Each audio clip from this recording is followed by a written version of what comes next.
Years after the disappearance, a former sheriff from Valencia County, New Mexico finally chose to speak publicly about the case. By that time, the story of Tara Calico had already become one of the most haunting mysteries in America. But what he suggested was different from the theories most people had heard. He didn't believe Tara's disappearance was the result of a carefully planned abduction by a stranger passing through town. Instead, he pointed toward a possibility that felt far more unsettling. Something that didn't involve a mastermind. Something that didn't involve a long-term plan. He believed that what happened that day may have been sudden, unexpected, and deeply tragic. According to his perspective, this wasn't necessarily a crime that started as one. It may have been an accident that spiraled out of control. According to this theory, the timeline of that morning becomes even more important. Tara had gone out for her usual bicycle ride, something she often did along the quiet highway. At the same time, several local teenage boys were reportedly driving along that very same road. It was an ordinary morning, nothing that would suggest anything unusual was about to happen. But witnesses later came forward with something troubling. They reported seeing a truck following Tara as she rode her bicycle. That detail would become one of the most discussed elements of the case. The theory suggests that these boys may have been driving recklessly, possibly too fast, possibly too close.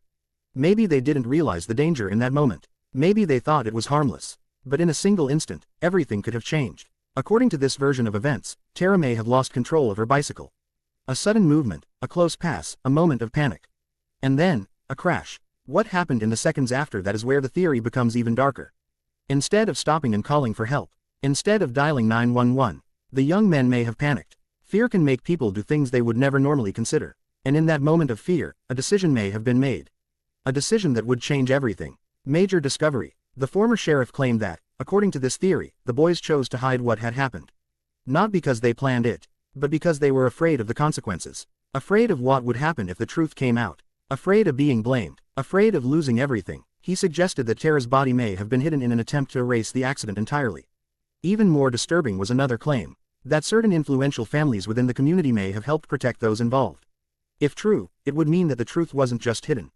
It was protected, kept silent. But despite these claims, investigators have never been able to prove this theory conclusively. There has never been enough evidence to confirm it. And that leaves one major question that continues to haunt this case. What about the mysterious Polaroid photograph? How does it fit into this version of events? Was it connected, or was it something else entirely? More than 3 decades later, the disappearance of Tara Calico remains unsolved. The case has never been closed. The questions have never stopped. And that photograph, the one that shocked investigators and the public alike, is still debated to this day. Some believe it holds the key to unlocking the truth. A missing piece that could finally explain everything. Others believe it was nothing more than a coincidence. A misleading clue in a case filled with uncertainty. But one thing remains certain. Somewhere, someone knows exactly what happened that morning. Someone remembers the truth. And until that person finally speaks out, until the silence is broken, the mystery of Tara Calico will remain open.